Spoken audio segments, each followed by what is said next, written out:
الحمد لله وكفى وسلام على عباده الذين اصطفى أما بعد فأعوذ بالله من الشيطان الرجيم بسم الله الرحمن الرحيم إنما يخشى الله من عباده العلماء وقال سبحانه وتعالى والذين جاهدوا فينا لنهدينهم سبلنا وقال النبي صلى الله عليه وسلم من سلك طريقا يلتمس فيه علما سهل الله به طريقا إلى الجنة آمنت بالله صدق الله العلي العظيم وصدق رسوله النبي الكريم ونحن على ذلك لمن الشاهدين والشاكرين والذاكرين والحمد لله رب العالمين اللهم صل على محمد وعلى آل محمد وأنزله المقعد المقرب عندك يوم القيامة سبحانك لا علم لنا إلا ما علمتنا إنك أنت العليم الحكيم رب اشرح لي صدري ويسر لي أمري واحلل عقدة من لساني يفقهوا قولي আমি আলোচনার মধ্যে মাঝে মধ্যেই খুতবার পরে এই আয়াতগুলো তেলাওয়াত করি যেহেতু অর্থ জানা আছে দিলের মধ্যে ওইটা পোষণ করেই সুবহানাকা লা ইলমা লানা ইল্লা মা আল্লামতানা ইন্নাকা আনতাল আলিমুল হাকিম আল্লাহর উপর ন্যস্ত করি যে আল্লাহ আমার কোনো ইলম নাই যদি তুমি কিছু দাও তাহলে এটা আমি সামনে যারা আছে যারা সামিন বসছে তাদেরকে আমি কিছু বলতে পারবো আল্লাহর উপরে নিজের লা ইলমি জাহির করা নিজের কি করা লা ইলমি আমার যে কোনো ইলম নাই এটা প্রকাশ করা এবং আল্লাহর উপরে ন্যস্ত করা ইল্লা মা আল্লামতানা তুমি যতটুকু শিখাবা দিবা আমি ততটুকুই তাদেরকে বলতে পারবো আর রব্বি ইশরাহ লি সাদরি এটা তো হার তাবকা আলেম তালাবা সবার জন্য খুব মফিদ একটি আমল ওয়াজিফা প্রত্যেক নামাজের পরে কিতাবাদি সামনে নিয়ে পড়া শুরু করার আগে মাঝে মধ্যে এটার উপর আমল করা উচিত বুঝাচ্ছে কথা তাহলে শারহে সাদর হবে শারহে সাদর হবে হিম্মত বাড়বে অনেক ফায়দা আছে রব্বি ইশরাহ লি সাদরি সিনাটাকে আল্লাহ ইনশিরাহ ফেলে দাও ওমান ইয়াশরাহ সাদরাহু লিল ইসলাম আল্লাহ তাআলা যার মঙ্গল চান তার সিনাটাকে কলবটাকে কবুলিয়ত ইসলামের জন্য কি করে দেন মুক্ত করে দেন শারহে সাদর করে দেন রব্বি ইশরাহ লি সাদরি ওয়া ইয়াসসির লি আমরি আমার যাবতীয় বিষয়াদি আপনি সহজ করেন তারপর রব্বি ইশরাহ লি সাদরি ওয়া ইয়াসসির লি আমরি ওয়াহলুল উকদাতাম মিন লিসানি আবার জবান থেকে জড়তা দূর করে দেন অনেকেরই দেখা যায় জবানের মধ্যে জড়তা থাকে বা জড়তা নাই বেশি মানুষের সামনে বসলে জড়তা তৈরি হয়ে যায় কথার পরে কথা আসে না আটকে যায় এগুলো দূর হয়ে যাবে ইয়াফকাহু কওলি তোমার কথাগুলো মানুষ বুঝবে গ্রহণ করতে পারবে অনেক ভালো জাকি আলেম এটাকে দান করে দেব এই যে চশমা চোখে তোমার সামনে এই যে নাবিমির হ্যাঁ এইটা এইটা এইটা এইটা হ্যাঁ তোমার সামনেরটা এইটাই হ্যাঁ দাঁড় করো কান ধরে 10 বার উঠে উঠবে কান ধরা হয় নাই তো আজান দিতেছো এমনি ধরো হম 10 বার উঠে উঠবে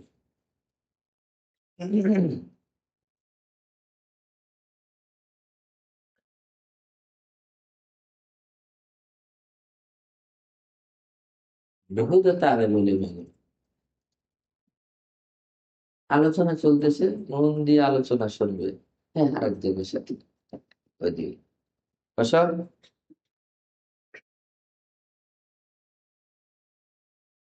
এগুলো পুরো পরিবেশটাকে আলোচনা মানে কাজটাই নষ্ট করে দেয় কিছু নালায়ক তালেব ইলম আছে মজলিস নষ্ট করে দেয় কি বলতেছিলাম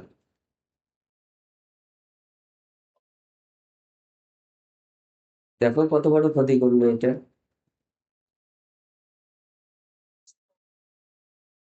হম। না না, কোন জায়গায় শব্দ কোথায় রাখছি? এই যে, অনেক জকি আলেম, বহু কওমি থেকে বললাম, তোমার কথাগুলো যেন মানুষ নিতে পারে, গ্রহণ করতে পারে। অনেক জাকি আলেম, ভালো আলেম, ছাত্র জীবনের রেজাল্ট ভালো। প্রত্যেক ভালো আলেম জাকি মেধাবী, সে ভালো মুদাররিসও হতে পারবে, এটা জরুরি না। অনেক ভালো আলেম, জাকি আলেম, কিন্তু ভালো মুদাররিস না। ভালো কি না, কথাগুলো গুরুত্ব সহকারে শোনো, আজকাল লম্বা কথা বলবো না, সীমিত সময় বলবো। ভালো আলেম কিনা ভালো, প্রত্যেক ভালো আলেম ভালো মুদাররিস না। অনেকেই আছে, ইলম আছে অনেক, প্রকাশ করতে পারে না। ইলম আছে ভিতরে অনেক কিছু, বলেও অনেক কিছু, কিন্তু সামনের মানুষগুলো নিতে পারে না। আমার কথাটা কি বুঝতেছো? এই বেহুদা, তোমরা কি জন্য পিছনে বসছো? এরা তো বুঝতেইছে না ভালো। বড় স্যার তালা ইলমটা বুঝতে পারতো। তোমরা বুঝতেছো কিছু? কি বুঝতেছো? হম। যারা বুঝে এরা সামনে বসলে না কথা বলতে আগ্রহ লাগে। তোমরা তো কথার গুরুত্ব দাও না। শেখার চেষ্টা করতে হবে প্রত্যেকটা কথা। আমি ছোট আলেম বড় আলেম যাই হই, মনে করতে হবে যে অনেক দামি কথা, স্বর্ণ অক্ষরে লেখে রাখার মতো কথা। আসরে এলান হয়েছে, কারো হাতে কোনো নোট নাই, খাতা নাই, কলম নাই। আসরে বলছে না যে আজকে হুজুরে কথা বলবে? তোমরা বললে যে এলান করা হয়েছে। কই? যারা বলে যে আমি জানি না।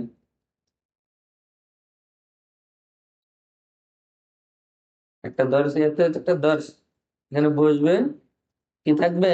নোট থাকবে, খাতা কলম থাকবে। তো বুঝো, সব ভালো আলেম, মেধাবী আলেম, মেধাবী তালেবে ইলমি কি হয় না, ভালো মুদাররিস হয় না। অনেকেরই দর্স মাকবুল হয় না।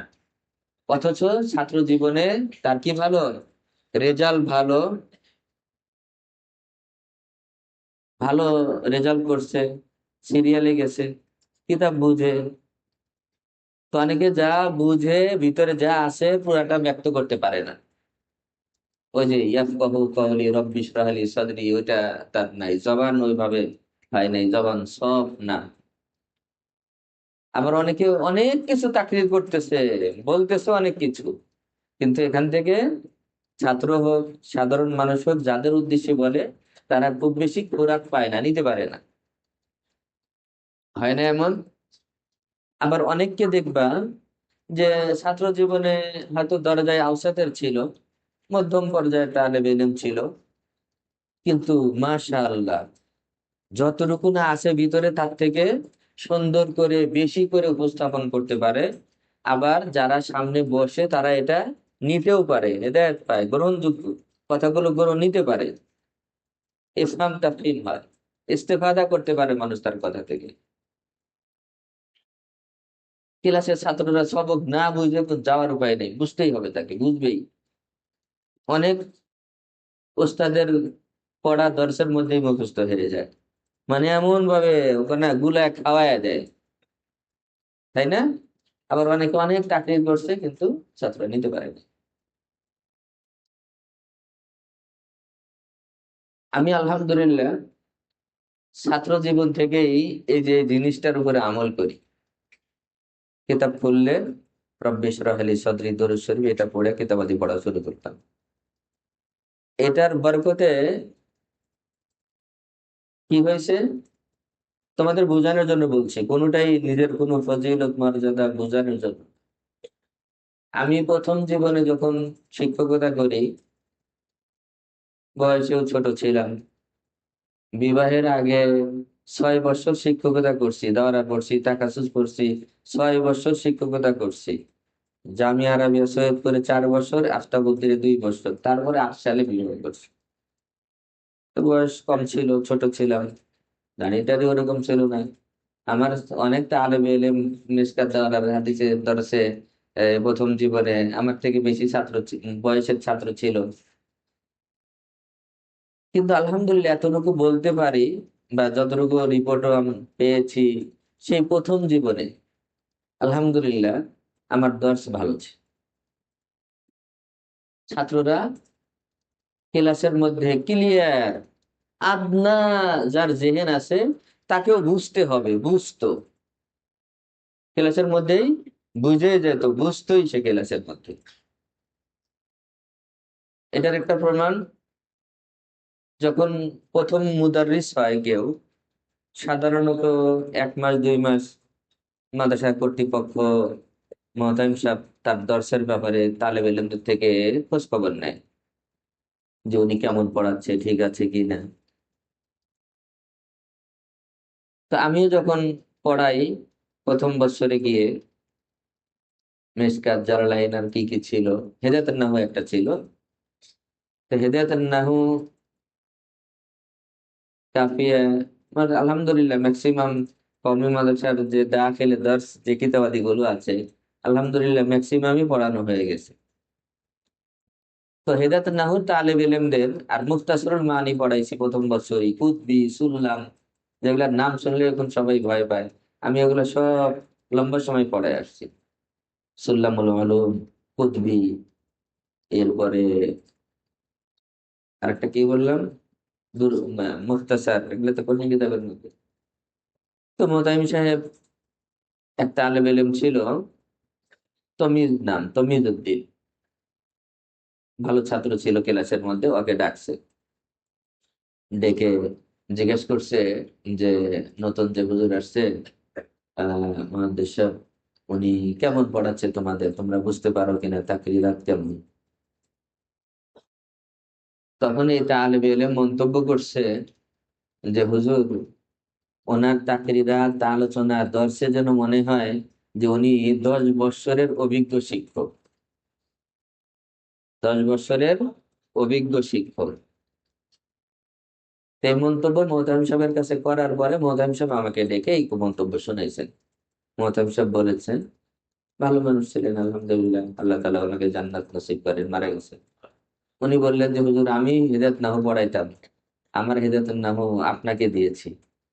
তো মুখতাসার আর হেদায়েত নাহুর ছাত্রদেরকে ডেকেছিলাম আপনার সম্পর্কে জিজ্ঞেস করতে, খোলা মানুষ না হলে তো বলতো না। তো উনি বললেন যে ছাত্ররা আপনার সম্পর্কে এই মন্তব্য করেছে, ছাত্ররা আপনার সম্পর্কে এই মন্তব্য করেছে যে মনে হয় 10 বৎসরের পুরাতন মুদাররিস, পড়ানের মানে কাইফিয়ত, দর্শের উপস্থাপনা, বুঝানোর পদ্ধতিটা এমন সব পরিষ্কার, ক্লিয়ার, পরিষ্কার, কথা পরিষ্কার, এই আমলের ফায়দা। বুঝাচ্ছে কথা।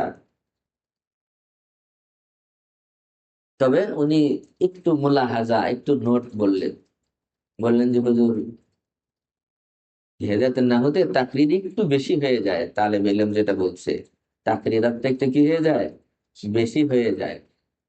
এত তাকরির ছাত্ররা, গ্রামের ছাত্র, আর একটু তাকরিরটা কমিয়ে দিলে ভালো, বাকি সব এই ধরনের মন্তব্য করছে ছাত্ররা।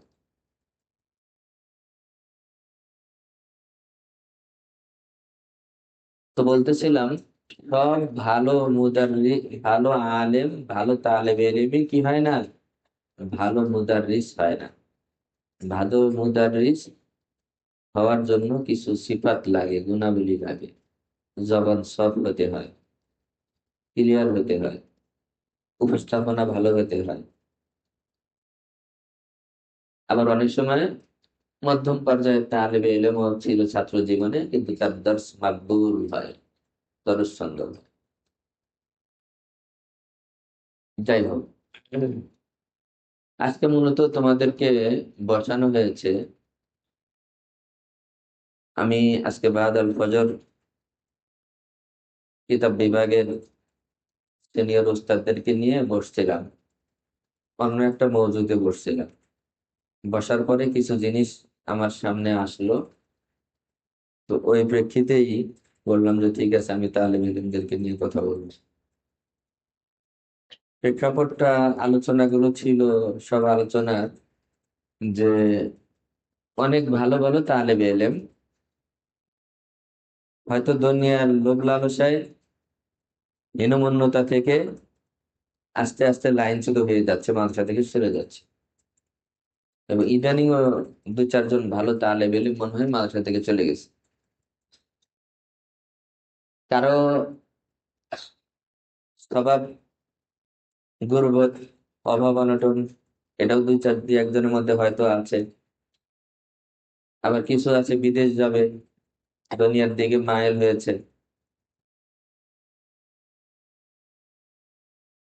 তা আমি আসাদুজ্জামানদেরকে এটা আজকে যে বলেছি তা না, অনেক আগের থেকেই আমার পরিষ্কার বলা আছে। যদিও আমি সত্যি করি কিছু কিছু দিকের উপরে, কিন্তু কিছু কিছু দিকে আমার শিক্ষক জীবনের শুরু থেকে, এখানের শুরু থেকে সবসময় এই বিষয়ে আমার পরিষ্কার সব মুশরিক সব ওস্তাদদের বলা আছে যে কোনো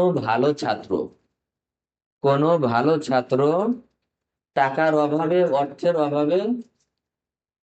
এই তুমি জানো, হ্যাঁ, এই যে সিরাজগঞ্জের লম্বা এটা।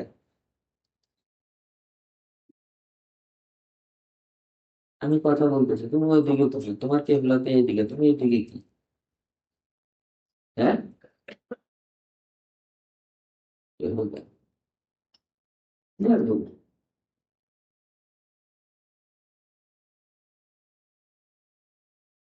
আচ্ছা, কি বলছিলাম?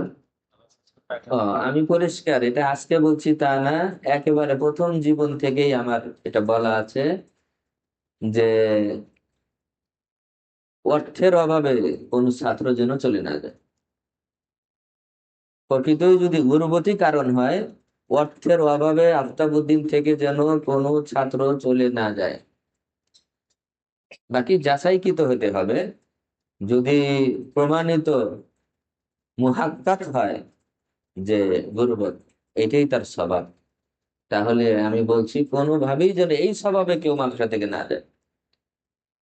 তার খানার টাকা মওকুফ হবে, তার পকেট খরচের ব্যবস্থা করা হবে, সবকিছুর ব্যবস্থা করা হবে ইনশাআল্লাহ। আমরা আগে এমন এমন তালেব এলমও, নাম বললে ছোট ভাবে দেখে নাম বলছি না, তোমরা পুরাতন দীর্ঘদিন যাবত যারা পড়ো, তাদেরকে তোমরা নামে চিনবা। এখান থেকে এমন এমন ছাত্র পড়াশোনা করে গেছে, লেখাপড়া আমল আখলাকে ভালো ছিল, এখন আলহামদুলিল্লাহ ভালো জায়গায় ভালো ভালো খেদমতের মধ্যে আছে। প্রথমে এসে অভিযোগ করছে যে হুজুর আমার অভাব অনটন, বাড়ি থেকে টাকা দিতে পারে না। দক্ষিণবঙ্গেরই বেশি ছিল এই তালেব ইলম যারা, কয়েকজনকে আমি মানে সুনির্দিষ্ট ভাবে যাদের উদ্দেশ্য করে বলছি। তো এসে বলছে যে হুজুর আমার অর্থের অভাব, বাড়ি থেকে খরচ চালাতে পারবে না, পড়াশোনা খুব কঠিন, হয়তো ছেড়ে দিতে হবে। তো আমরা বলছি, আমাদের অনেক ওস্তাদের আলহামদুলিল্লাহ এই ধরনের মন মানসিকতা পোষণ করেন। তা আমি বলছি যে ঠিক আছে, তোমার বোর্ডিং এর সবকিছু মকুব করে দেওয়া হলো, বড় হুজুর আমার হাত খরচ, এটার সমাধান করা হয়েছে। তারপরে এমনও তালেব ইলম গেছে যে হুজুর শুধু আমারটা সমাধা হলে হবে না, ঘরের অবস্থা এমন যে আমার এখন কিছু আয় করে ঘরে দিতে হবে, না হলে আমার বাবা মা বৃদ্ধ, তারা না খেয়ে থাকবে, পরিবারের অবস্থা এমন। আমরা কাউকে টিউশনি দিয়ে হোক, কাউকে কোনো লোক ধরায় দিয়ে হোক যে ভাই এটা তালেব ইলম একটু খেদমত করেন, মাসে 1-2 হাজার করে 1,500 টাকা দেন, মানে নিজের খরচের পরে চাকরির মতো আরো মাসে বাসায় কিছু টাকা পাঠানোরও আমরা ব্যবস্থা করেছি। এই মসজিদে বলছি, বুঝতে পারছি কথা? কখন করেছি আমরা এগুলো? যখন দেখছি যে না, তাদের মধ্যে আগ্রহ আছে, পড়তে চায়, আসলে সে চলে যেতে চায় না, পড়তেই চায়, তার সমস্যার সমাধান হলে সে কি করবে? পড়বে। এটা যখন নিশ্চিত হয়েছি, আমরা তখন তার খরচ সহ পরিবারে যাতে মাসে 1-1.5 হাজার কিছু পাঠাইতে পারে এমন ব্যবস্থা আমরা যে কোনো ভাবে আমরা করেছি। কিন্তু এটা তো আমাদের বুঝতে দিতে হবে, অথবা বুঝতে পারতে হবে যে তুমি ভালো তালেব ইলম এবং তুমি পড়াশোনা করবা। ভালোর মতলব হলো দুটি। ভালোর মতলব কয়টি? দুইটি। লেখাপড়ায় ভালো, অথবা আমল আদব কায়দায় ভালো। দুইটার একটা হলেই হবে। হয়তো লেখাপড়ায় পরিপূর্ণ ভালো হতে হবে, অথবা এই সাইড যদি দুর্বল হয়, আমল আদব কায়দায় ভালো হতে হবে, এবং লেখাপড়ার আগ্রহ তার মধ্যে থাকতে হবে। এই তিনটা জিনিস। লেখাপড়ায় ভালো, আমলে ভালো, উভয়টাই ভালো, অথবা যে কোনো একটাতে ভালো। আর লেখাপড়ার আগ্রহ তার দিলের মধ্যে আছে, সে আসলেই পড়তেই চায়, তার সমস্যাটার সমাধান হওয়া উচিত। এটা যদি আমরা বুঝতে পেরেছি, এমন কোনো তালেব ইলমকে আমরা আফতাবুদ্দিন থেকে কখনোই যেতে দেইনি।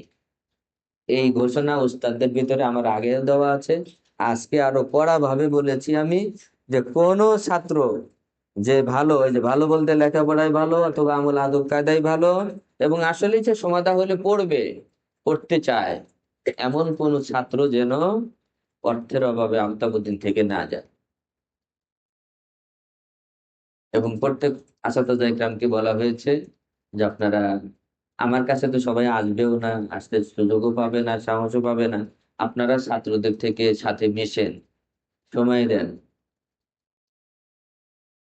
বুধবারে যে মুশরিফ ওস্তাদদের নিয়ে কথা বলবে, সব সব দিন প্রতিদিন যে ওয়াজই করতে হবে তা না। একদিন আপনি ওয়াজ করেন, সবাই শোনো, আরেকদিন তাদের থেকেই শুধু বক্তব্য দেন, যে আজকে আমার কোনো কথা নাই, আজকে তোমরা তোমাদের পার্সোনাল কার কি সমস্যা বলো, রুমের কি সমস্যা আছে বলো, কোনো পরামর্শ থাকলে বলো। ঠিক আছে না কথা? আমি এইভাবে বলে দিয়েছি। এটা অন্য কোনো প্রতিষ্ঠান খুব বেশি করে কিনা আমার জানা নাই। পার্সোনালি দু চারজন তো সব জায়গায় থাকবে, করে, করবে, কিন্তু প্রাতিষ্ঠানিক ভাবে ঘোষণা দিয়ে এই ধরনের কোন প্রতিষ্ঠান ঘোষণা দেয় কিনা বা বলে কিনা, এটা আমার জানা নাই। কিন্তু এখন যেটা হচ্ছে সেটা হলো, অনেক তারে বেলে এসে বলছে যে হুজুর আমার খানার টাকা দিতে কষ্ট হয়, ইয়া করে, কিন্তু দেখা যায় খোঁজ নিয়ে মোবাইল চালায়, টাচ মোবাইল চালায়। কিছুদিন আগে এক ছাত্র গরিব, অভাবের নামে চলে গেছে, অথচ এই ছাত্রের নাকি ল্যাপটপ ছিল দামি। দামি কি কি করতো? ল্যাপটপ ব্যবহার করতো। গরিবের নামে অভাব, বাসায় থেকে খরচ দিতে পারবে না, এই কারণে এটা বলে চলে গেছে। তাহলে এগুলার আসল ইল্লত কি অভাব? না। অভাব সে বলতেছে বাজাহের এটাকে পেশ করতেছে, কিন্তু এর ভিতরে তার অন্য কিছু আছে, দুনিয়ার কিছু ঢুকে গেছে, অথবা এই লাইনের উপরে হতাশা। তো তখন আমার মনে হলো যে আসলে সম্মিলিত ভাবে কিছু কথা ছাত্রদের বলা উচিত। তুমি জানাও,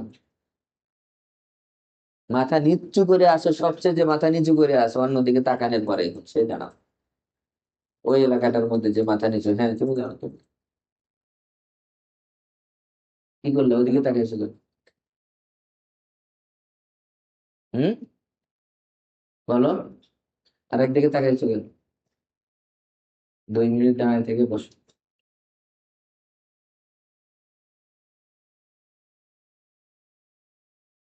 ভালো মুদাররিসের এই যেখান থেকে একটা গুণ শিখো, ভালো মুদাররিসের এটা একটা গুণ, যে দর্শের মধ্যে প্রত্যেক ছাত্রের মনোযোগ তার দিকে রাখতে হবে, রাখতে পারতে হবে, মনোযোগ আকর্ষণ করতে হবে। কেউ যেন বেখেয়ালি হতে না পারে, এলোমেলো হয়ে বসাতে না পারে, মনটাও যেন তার এদিকে থাকে। তোমার চোখের সাথে চোখ মিলাইতে হবে, তার চোখের সাথে তোমার চোখ মিলাইতে হবে, তার চেহারা, তার চোখের ভাষা তোমাকে বুঝতে হবে, যে তোমার কথাটা সে নিতে পারছে কিনা। তাকে তোমাকে বুঝতে পারতে হবে যে তালেব ইলমের দর্শনের মধ্যে মন নাই, তার কোনো পেরেশানি ছাপ তার চেহারার মধ্যে আছে, আমার কথাটা সে বুঝে নাই, এটা তার চেহারা থেকে তোমাকে তাকায় বুঝতে হবে। বুঝে ওই কথাটা আবারও বলতে হবে, আবারও তাকাইছো, বোঝে না, আবারও বলতে হবে। এবং শেষের ছাত্রটার উপরে, ক্লাসে যে পিছনে বসছে, ওই পিছনের ছাত্রের উপরে ওই ধরনের নজর রাখতে হবে, যে নজরটা সামনের তালে পেলে। অনেকেই কিন্তু পড়াচ্ছে, কিন্তু নিচের দিকে তাকায় পিছনে কি করতেছে খবর নেই, অনেক তাকরিরাত করতেছে, টেপ রেকর্ডার ছেড়ে দিছে, হ্যাঁ, কথার পর কথা আসতেছে, কিন্তু কে নিতে পারলো, কে নিতে পারলো না, কে কতটুকু বুঝলো বুঝলো না, এটা আমরা খেয়াল করি না। আমি কাল দাওরায়ে হাদিসের, বসো, আমি কাল দাওরায়ে হাদিসের সামনে দিয়ে কোন এক সময় গিয়ে, কোন এক সময় দিনে বা রাত্রে, দিনেই হবে, দিনে এক সময় গেছি। আমি দেখলাম ক্লাস করতেছেন, ওস্তাদে বুখারী পড়াচ্ছেন, নাম বললাম না। আর বারান্দায় দুই ছাত্র নাস্তা করতেছে। দাওরায়ে হাদিসের দুই তালেব ইলম এখানে আছে তো, বারান্দায় দুজনে খাচ্ছে, দুইজনে একবারে লেটা দিয়ে গল্প করে বসে আরামে। বলো। আবার দর্শের ভিতরে তাকায় দেখলাম মাঝখানে খালি, এখানে খালি, ওখানে খালি, তালেব ইলম কমপক্ষে 4-5 জন নাই, যে কজন থাকা উচিত সেই কজনের মধ্যেও 4-5 জন নাই। মাঝখানে মা খালি, এখানে বসছে, এখানে বসছে। তো এটা কি দর্শ হলো? সুন্দরভাবে বসবে, সবার মনোযোগ থাকবে, সবার উপস্থিতি নিশ্চিত করবে, তারপরে না পড়ানো শুরু। এরকম ছিল কারো? হ্যাঁ, ছিল। কেন? হুম।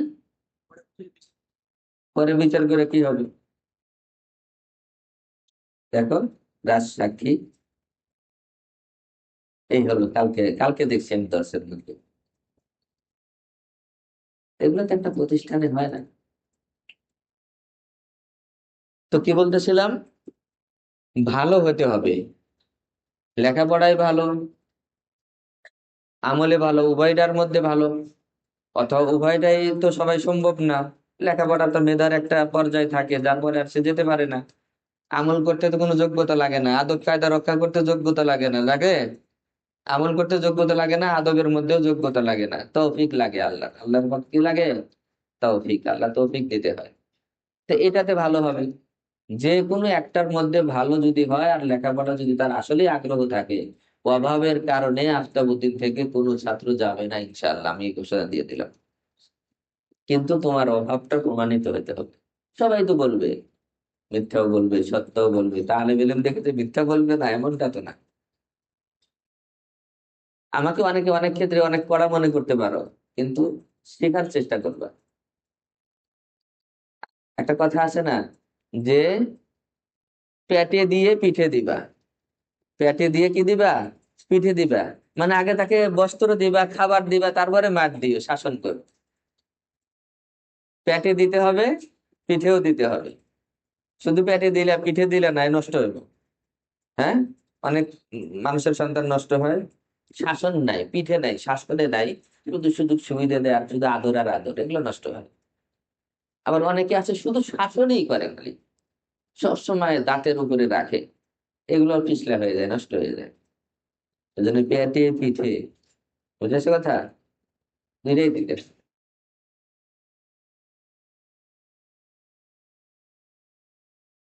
আমি কিছু কিছু দিকে অনেক পড়া, সেটা ছুটি ছাটার ক্ষেত্রে।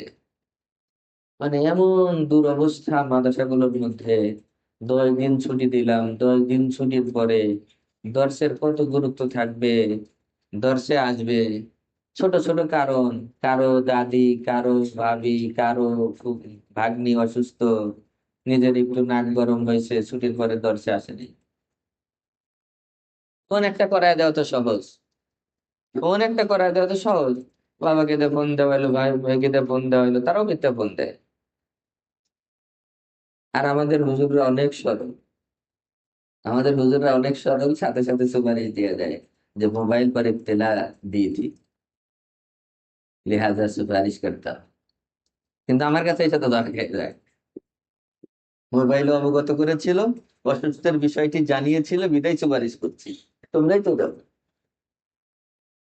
আরে মোবাইল তো করবে, মোবাইল করা কি কোনো বিষয়? একটু মোবাইল করলে যদি 2 দিন বেশি থাকা যায় বাড়িতে, কত কিছু ভোগ করা যাবে।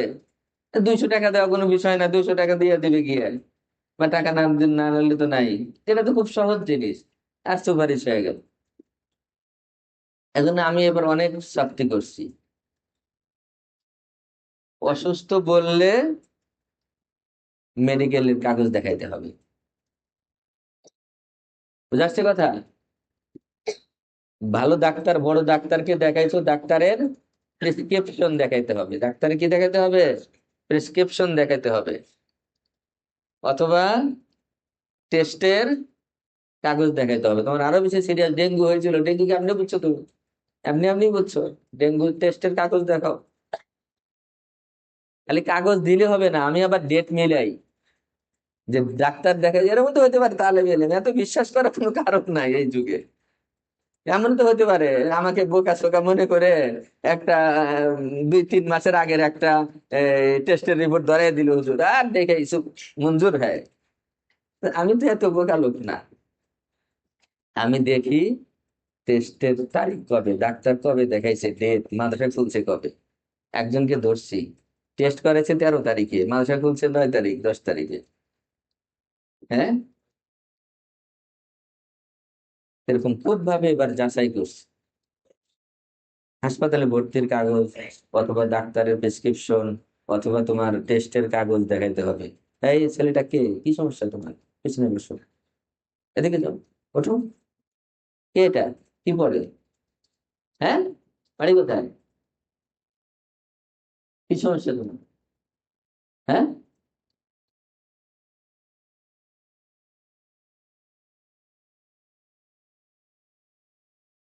প্রশাসনের ক্ষেত্রে আল্লাহ রাব্বুল আলামিন, নবী সাল্লাল্লাহু আলাইহি ওয়াসাল্লাম, বহুত রেওয়ায়াতের মধ্যে আছে ওমরের শাসনের, প্রশাসনের প্রশংসা করা হয়েছে। ওমর রাদিয়াল্লাহু তাআলা আনহুর প্রশাসনিক ব্যবস্থার কি করা হয়েছে, প্রশংসা করা হয়েছে। ঠিক না বলো? তাফসীরের মধ্যে, কোরআনের মধ্যে এক জায়গায় আছে। এক জায়গায় সাহাবা একরাম, আল্লাহর নবী সহ সবাই মতামত দিছে, সবাই সিদ্ধান্ত নিছে যে এই বন্দীগুলোকে মুক্তি করে দেওয়া হোক। ওমরের সিদ্ধান্ত ছিল কি, যে না, এগুলাকে কতল করতে হবে। ওনার পক্ষে ওহী আসছে, ওনার পক্ষে কি আসছে, ওহী আসছে।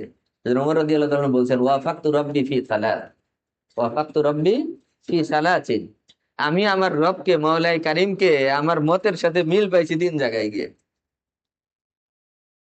বুঝতে পারছো কথা? উনি আদবের ক্ষেত্রে এটা বলছেন যে ওয়াফাকতু রব্বি, আমি আমার রবের মুওয়াফাকাত করেছি 3 জায়গায়। আসলে ঘটনা ছিল উল্টা। ওয়াফাকানি রব্বি ফি সালাসিন, কি ছিল, ওয়াফাকানি রব্বি ফি সালাস, 3 জায়গায় আমার মতামতের সপক্ষে আমার অনুকরণ করছে আল্লাহ, যে আমার মতামতের পক্ষে ওহী নাজিল করছেন। কিন্তু এটা বললে তো আদবের বিপরীত হয়। এই জন্য সাহাবায়ে কেরাম দেখো বলার মধ্যে আদবের খেয়াল করছেন, যে ওটা বললে তো একটা বেয়াদবি হয়ে যায়, যে আমার অনুকরণ করছে আল্লাহ, এটা কেমন কথা। এই জন্য উনি কথাটা ঘুরে দিয়েছেন, ওয়াফাকতু রব্বি ফি সালাসিন। আল মুমিনু গিবরুন কারীম লা ইয়াখদা ওয়া লা ইউখদা, মুমিন হবে ফেরাসত ওয়ালা, বাসিরত ওয়ালা, দূরদর্শিকতা থাকবে তার মধ্যে, লা ইয়াখদা ওয়া লা ইউখদা, ধোঁকা খাবেও না, ধোঁকা দিবেও না।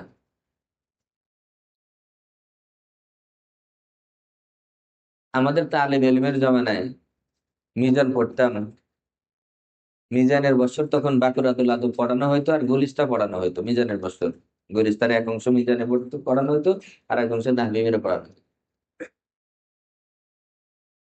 সিরাজগঞ্জের এক ওস্তাদ ছিলেন, উনি দারুম দেওবন্দের ফারেক ছিলেন, ফাজিলে দেওবন্দ। খুব আল্লাহর ওলি ছিলেন, মাসজুব আল্লাহর ওলি, দুনিয়ার কোন খোঁজ খবর ছিল না। খুব ভালো পড়াইতেন না, এবারত পড়াইতেন হাসিয়া থেকে, যা তর্জমা ওই তর্জমায় উনি শুনাইয়া দিতেন শুধু, নিজের থেকে কোনো কিছু বলতেন না। কিন্তু আমরা বোর্ড পরীক্ষাতেও ওনার সাবজেক্টে নম্বর বেশি পাইতাম, ওনার সাবজেক্টে কিতাবে সবচেয়ে বেশি নম্বর পাইতাম। অথবা অনেক ভালো ওস্তাদ ছিলেন না, কিন্তু বুজুর্গ ছিলেন। প্রতিদিন কবর জিয়ারত করতেন, পাশে মাদ্রাসা থেকে 1 কিলোমিটার দূরে গিয়ে কবর জিয়ারত করতেন। তো তালেব ইলম যে কি, এটা তো আমি ছাত্র জীবন থেকে বুঝছি। ওনার রুটিন ছিল প্রতি বৃহস্পতিবার উনি বাড়িতে যাবেই। এই বিবির হক আছে, কি, বিবির হক আছে। প্রতি বৃহস্পতিবারে ক্লাস করে জোহরের পর উনি বাড়িতে চলে যেতেন। আবার ওনাকে যে দেখে ঘড়ির কাঁটা ঠিক করা যেত।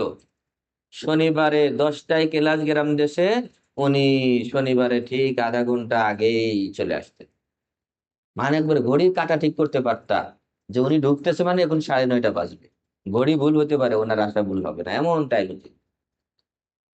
খুব আল্লাহ ওলি ছিলেন, বুজুর্গ মানুষ ছিলেন। তো একদিন তালেব ইলমরা, আমাদের ছাত্ররাই করছে এগুলো, এখন এগুলো একটাও মাওলানা হয় নাই।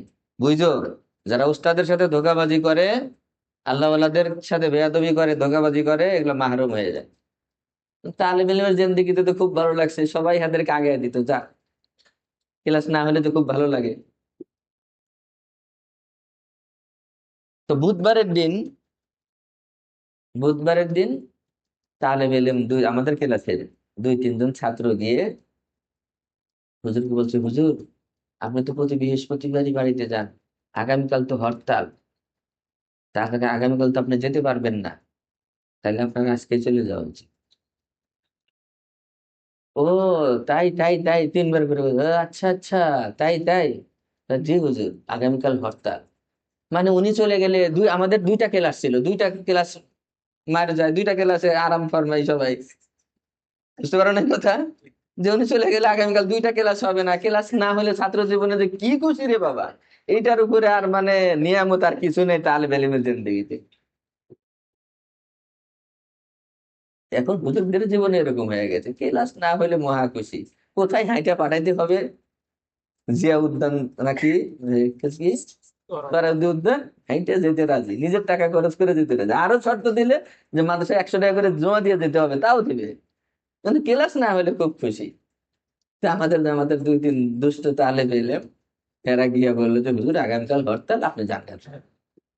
আচ্ছা আচ্ছা আচ্ছা আচ্ছা, এই খাদেম বললো আমার ব্যাগটা রেডি করো, আমার ব্যাগটা কি করো, রেডি করো। আমার চোখের সামনে কিন্তু এগুলা, আমি হুজুরের রুমে থাকতাম।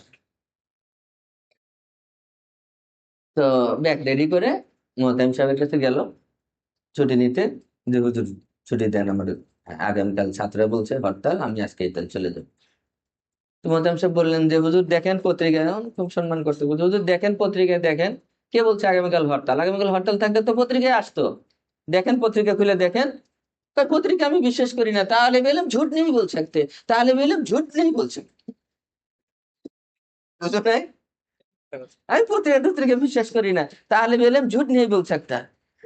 তাহলে বেলে মিথ্যা কথা বলতে পারে না, তাহলে বেলে মিথ্যা কথা বলতে পারে না, আমি পত্রিকা বিশ্বাস করি না, তাহলে বেলে আমি কইছি আগামীকাল হরতাল, আমি যাব।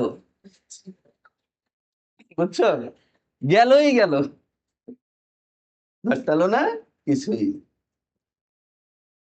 তো এরকম হইলে তো আর প্রশাসন চলবে না।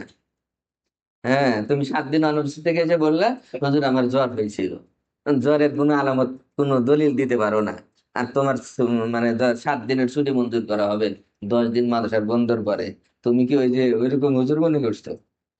এই জন্য আগামী দিনে অনুপস্থিত থাকতে সতর্ক। কারো কোনো ফোন গ্রহণযোগ্য না, ফোন বাবাকে দিয়েও দেওয়া যায়, ছেলেকে বাঁচানোর জন্য বাবাও মিথ্যা কথা বলে, এবং এটা আমি অনেক জায়গায় এই আফতাবুদ্দিনে বহুতবার প্রমাণ করছি। পরে আমি যখন ধরছি, আমি তো পেশায় যখন কথা বলছি, তখন স্বীকার করছি। এমনও ছাত্র প্রমাণ হয়েছে যে বাবাকে মারছে মানে কি, বলছে বাবাকে মৃত্যু বলে ছুটি নিয়েছে, হুজুর বাপ মরে গেছে, এই বলে ছুটি নিয়ে চলে গেছে।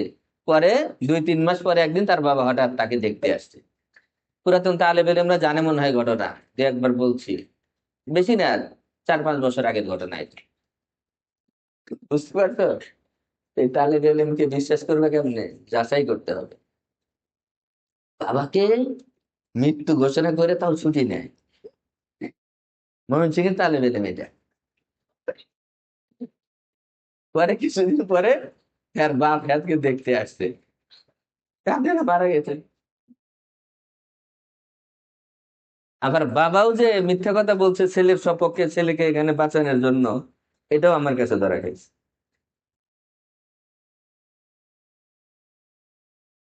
এই জন্য মুমিন ফেরাসতওয়ালা হবে।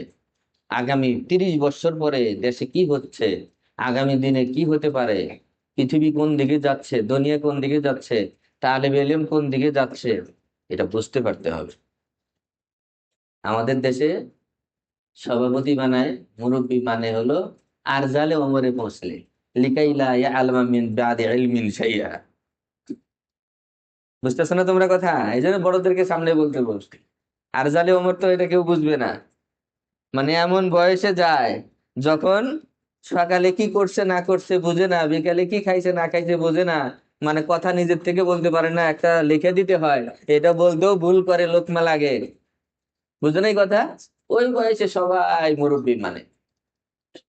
আর এটার কারণে সিদ্ধান্ত গলত হয়, গলত ভাবে মানুষ সুযোগ সুবিধা নেয়। হাটহাজারী হজরত শেষ মুহূর্তে এসে আল্লামা আহমদ শফি হিসাবে জুমুর হইলেন, যখন আর বোঝে না কিছু, ওনার ছেলেরা ওনাকে গলত ভাবে ব্যবহার করল। বুঝতে পারছো কথা? আমি গত সফরে ওনার কারগুজারি শুনছি, যে ওনার ছেলে জানাস মাদানি তারা যারা ছিল, একবারে আমার সফর সঙ্গী শেষে আওলাদ রসুলের সাথে সফরের মধ্যে ছিলেন, সেই বলছে ওনার প্রোগ্রাম তো উনি নিয়ন্ত্রণ করতেন না, খাদেমরা ওনার ছেলে করতো। তো এক জায়গায় প্রোগ্রাম নেওয়া আছে, 1 বছর আগে প্রোগ্রাম নিছে, হাটহাজারী হজরতের মতো মানুষ, উনি যদি প্রোগ্রাম নিয়ে না যায় তাহলে মাহফিলটা নষ্ট হবে। যে মোহতামিম সাহেব দাওয়াত দিয়েছেন, সারা দুনিয়ায় প্রচার করছেন হাটহাজারী হজরত আসবে, ওনার ইজ্জত সম্মান থাকে কোথায়? কিন্তু এমন অবস্থা হয়েছিল শেষের দিকে, 10,000 টাকা আনাস মাদানি কি বেশি দিলে প্রোগ্রাম ওটা বাতিল করে আরেকটা প্রোগ্রাম লেখা রাখে। বোঝো নাই কথা? আনাস মাদানিকে, হ্যাঁ, 10,000 টাকা বেশি দিলে কি হতো? প্রোগ্রাম ডায়েরিতে কাইটে, বেশি মানে ওকে দিতে হবে তাকে। বলছে এমন, সে বলছে একবার যে আমার বিকাশে 10,000 টাকা দিয়ে দিতে বলেন, প্রোগ্রাম চেঞ্জ করে আলাদা জায়গায় দিয়ে দিতে। এই বয়সে মুরব্বী হয়ে লাভ নাই। ফেরাসত থাকা অবস্থায়, সুস্থ থাকা অবস্থায় নিজের সিদ্ধান্ত নিজে নিতে পারবে, আশপাশের লোক দিয়ে পরিচালিত হওয়া যাবে না। এটা শুধু ওনাদের ক্ষেত্রে না, আমি উসি নফসি, আমি আমাকেও বলছি। অনেক মুহতামিম, অনেক দায়িত্বশীল, অনেক রাজা প্রজারা, রাজা বাদশারা এই আশপাশের ওজির ওজারা দিয়ে পরিচালিত হয়েছে, এগুলোই শেষে ধরা খাইছে। ঠিক না? এই জন্য আমার কাছে এসে গীবত শিকায়ত করে বেশি লাভ হয় না।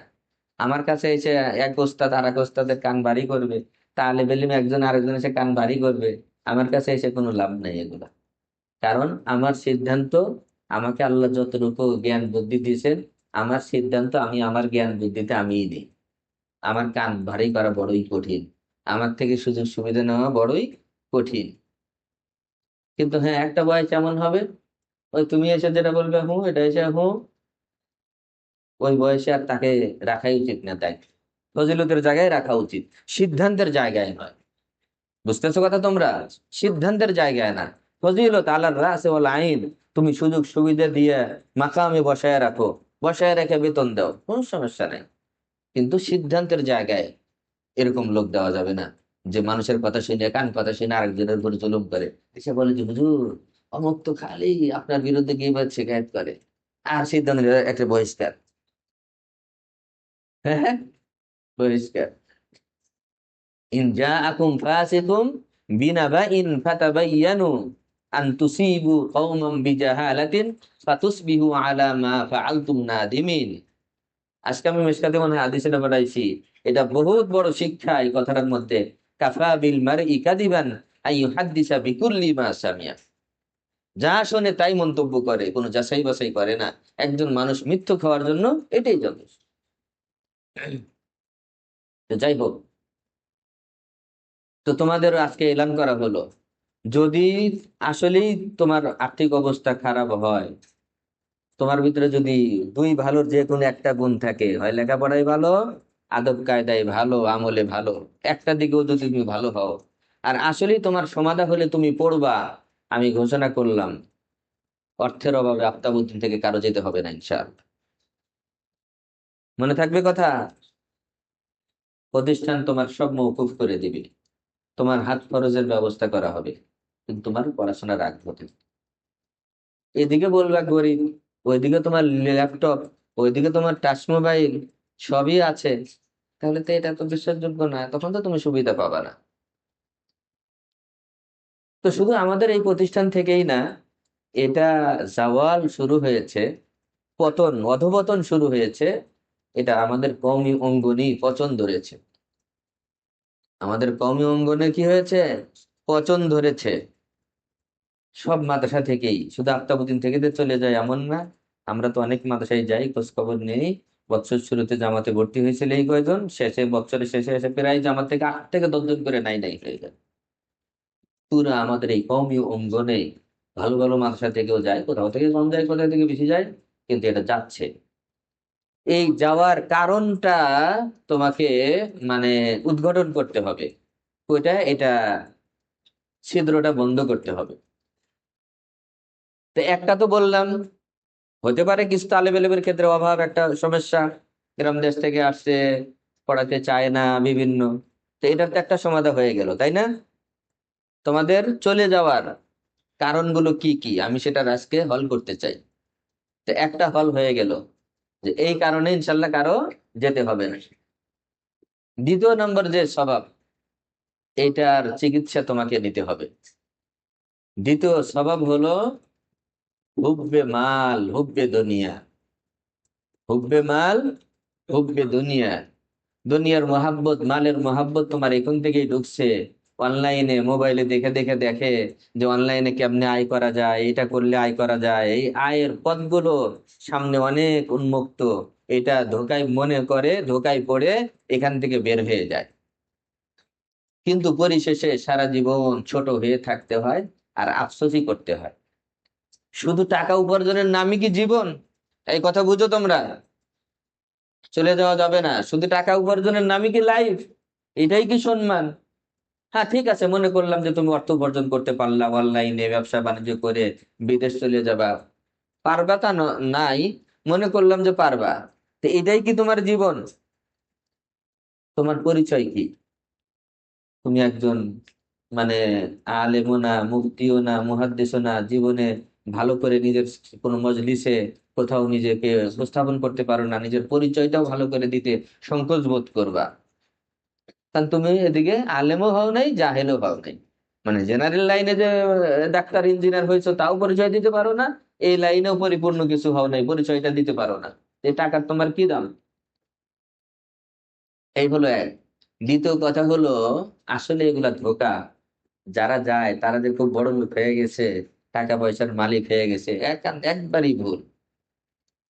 ওই হুব্বে মাল হুব্বে দুনিয়া, দুনিয়ার মহাব্বত, সম্পদের মহাব্বত তাহলে বেলিম জিন্দিগিতে ঢুকে গেছে। সে বের হয়ে যায়, কিন্তু যাওয়ার পরে আস্তে আস্তে জীবনটা তার সংকীর্ণ হয়ে যায়। জীবনটা তার কি হয়ে যায়? সংকীর্ণ হয়ে যায়। এখান থেকে গিয়ে বিদেশ গিয়ে রাস্তা পরিষ্কার করে। বিদেশে গিয়ে কি করে? রাস্তা ঝাড়ু দেয়, রাস্তা পরিষ্কার করে।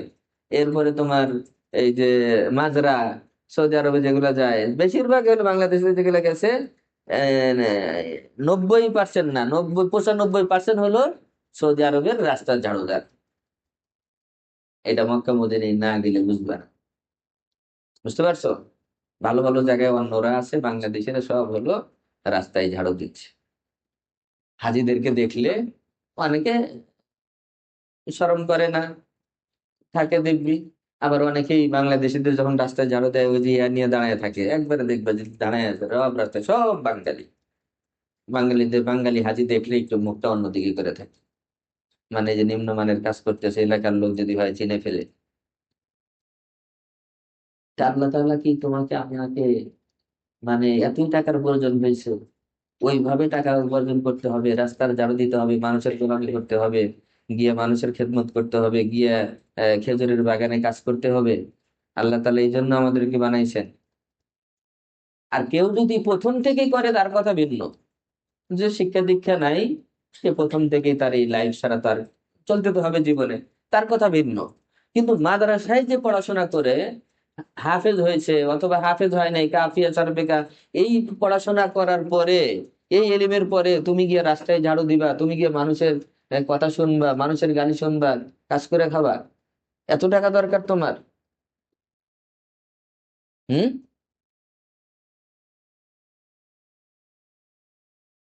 আরেকটা কারণে যায়, সেটা হলো হীনমন্যতা। আরেকটা কারণে যায়, সেটা হলো কি? হীনমন্যতা। সে সব মিলে চিন্তা করে যে আরো 10 বছর, আরো 5 বছর এই পড়াশোনা করে কি হবে? এই বেতন দেখি মাদ্রাসায় 15,000, 7,000, 10,000, 20,000, 18,000, 15,000, এই হলো বেতন, এই দিয়ে কি চলা যাবে, কি করা যাবে? এই একটা হীনমন্যতা থেকে এগুলো গবেষণা করে, চিন্তা করে। কিন্তু এখন ছোট থেকে এগুলো চিন্তা শুরু হয়ে যায়। আগে তো দাওরায়ে হাদিসের পরে মানুষের কর্মজীবন নিয়ে চিন্তা হতো। আর এখন হেফজোখানার ছাত্র এটা চিন্তা করে, তাইসির পরে সে এটা নিয়ে চিন্তা করে, নিজের ভবিষ্যৎ কি, নিজের অর্থনৈতিক অবস্থা কি, এগুলো নিয়ে সে চিন্তা শুরু করে, করে চলে যায়। এটার হল কি? তুমি হয়তো তোমার এলাকায় যারা গরিবতের জীবন যাপন করতেছে, অথবা আলিম হয়ে একটু খারাপ চলতেছে, তুমি হয়তো তার জীবনটা হয়তো বা দেখছো, বা না দেখেই নিজে নিজে গবেষণা করেই হীনমন্যতায় ভুগতেছো, অথবা তোমার চোখে পড়ছে দুই চারজন যারা কষ্টে চলে, হতে পারে। কিন্তু তুমি ভালোর দিকে তাকাও, ভালোগুলো দেখো। বাংলাদেশে, এই কথা শুনতেছো তোমরা? এত সবার জন্যই। বাংলাদেশে যে সমস্ত প্রতিষ্ঠিত বড় বড় আলেম ওলামা যারা আছে, যাদেরকে এখন দেখো নেতৃত্ব দিচ্ছেন বড় বড় আলেম ওলামা, তোমার ওস্তাদরা, কার কোনো সমস্যা আছে? হ্যাঁ? এই কোন রিজিকের সমস্যা আছে কেউ? বরং তুমি উল্টাটা যদি গবেষণা করো, আমি তো শত শত দৃষ্টান্ত দিতে পারবো, যে গ্রামগঞ্জে, যে এক পরিবারের মধ্যে তিন ভাই চার ভাই, কেউ কৃষি কাজ করে, কেউ ব্যবসা করে, কেউ আলিয়া লাইনে গেছে, আর একজন মাদ্রাসায় গেছে। একটু সময় লাগে, কিন্তু পরিশেষে ওই পরিবারের মধ্যে আমি দেখছি, আমার চোখের সামনে অনেকগুলো আছে। আমি চোখে আঙ্গুল দিয়ে দিয়ে নাম ধরে ধরে, যদি আমি আমার এলাকায় চিন্তা করি, আমি দেখাতে পারবো যে ওই পরিবারের মধ্যে যে মাদ্রাসায় পড়ছে, শেষ পর্যন্ত টিকে থাকছে, কোনো না কোনো খেদমতের মধ্যে আছে, ওই সবচেয়ে ভালো আছে পরিবারের মধ্যে। তাই বিশ্বাস করে না? কিছুই কর না তো তোমরা। হ্যাঁ, তোমরা তো ছোট, হয়তো অভিজ্ঞতা নাই, তোমরা বড়রা খেয়াল করে দেখবা, যে পরিবারের মধ্যে একজন, এক ভাই কৃষি কাজ করে, গ্রামে বাড়িতে থাকে, আরেক ভাই আলিয়া লাইনে গেছে, ব্যবসা করে, অথবা অন্য কিছু করে, আরেকজন মাদ্রাসায় পড়াশোনা করছে, যদি সে টিকে যায় শেষ পর্যন্ত, মোটামুটি দরজায় আউসাতের মধ্যম পর্যায়ের একজন আলেমও হয়ে বের হতে পারে, তারপরেও সে ইজ্জতে, অর্থে, সব দিকে সে ভালো আছে। বাবা মার যদি দোয়া পায়, বাবা মার যদি নৈকট্য অর্জন করতে পারে, সেই পারে। ঠিক না বলো? তুমি কেন চলে যাবা? তুমি কেন চলে যাবা? এইটার উপরে আল্লাহ তাআলা যাকে দ্বীন ইলম নসিব করেছেন, আল্লাহ রসুল যে ফজিলত দিয়েছেন, যে সার্টিফিকেট দিয়েছেন, যে শ্রেষ্ঠত্বের কথা বলেছেন, এগুলার পরে এইটার উপরে তুমি আর কি প্রাধান্য দিতে পারো? তুমি তার কোনো কিছু প্রাধান্য দিতে পারো না। যদি তুমি হাফেজ হওয়ার পরে, আলেম হওয়ার পরে, যদি তোমার কাছে অতৃপ্তিকর মনে হয়, তাসাফি বক্স না হয়, আত্মার প্রশান্তি লাভ হচ্ছে না এটার উপরে, যে কি করলাম, জীবনটা নষ্ট করছি মনে হয়, এটা দিয়ে কি হবে, তাহলে তোমার মতো নাশুকর আর জালেমে পৃথিবীতে আর দ্বিতীয় কেউ নাই আল্লাহর বান্দা। বিশ্বাস করো? তোমার মতো হাফেজ হওয়ার পরে, আলেম হওয়ার পর, কত বড় নিয়ামত! আসমান জমিনের মধ্যে এর থেকে বড় কারো নিয়ামত আছে? এটা পাওয়ার পরে তোমার ভিতরে যদি অতৃপ্তি থাকে, অশান্তি থাকে, পেরেশানি থাকে, তাহলে তোমার মতো অকৃতজ্ঞ আল্লাহর বান্দা পৃথিবীতে আর দ্বিতীয় একটাও নাই। তোমার মতো আমার মতো জালেম এই পৃথিবীতে আল্লাহর বান্দা আর একটাও নাই। আমি তো ফখর করি, কিয়ামত পর্যন্ত আল্লাহ হায়াত দিলে শুকরিয়া আদায় করলে শেষ হবে না, যে আল্লাহ রাব্বুল আলামিন দ্বীনের বুঝ দিয়ে মাদ্রাসায় আনছেন, শেষ পর্যন্ত দ্বীনের সাথে টিকে রাখছেন। আমার মতো, আমাদের মতো যারা আমরা এটা মনে করি, আমাদের মতো আত্মার প্রশান্তিতে, জাহের ও বাতেন প্রশান্তি ভালো কেউ নেই। মনের যদি প্রশান্তি অর্জন হয়ে যায়, এরপর আর কিছু লাগে? হ্যাঁ। এই আজকে দাওরে হাদিসে হাদিস পড়াইলাম একটা, লম্বা বলতে পারবো না, সবাই নাই। আজকে হাদিস পড়াইলাম, মুক্তাসার বলি। আল্লাহ রসুল সাল্লাল্লাহু আলাইহি ওয়াসাল্লাম তার নিকটে, নবী সাল্লাল্লাহু আলাইহি ওয়াসাল্লামের নিকটে কোথাও থেকে কিছু গনিমতের মাল আসছে, বা এমনি উতিয়া বিমালিন, হাদিসের মধ্যে বলা হয়েছে কিছু মাল আসছে কোথাও থেকে, আল্লাহ নবীকে কেউ দিছে তাকসিম করার জন্য, ইয়া রাসূলুল্লাহ আপনার হাতে বন্টন করে দেন। সেটা গনিমতের হোক, কেউ হাদিয়া হিসাবে পেশ করছে, কেউ দানের জিনিস তাকসিমের জন্য আল্লাহ নবীকে দিয়েছেন।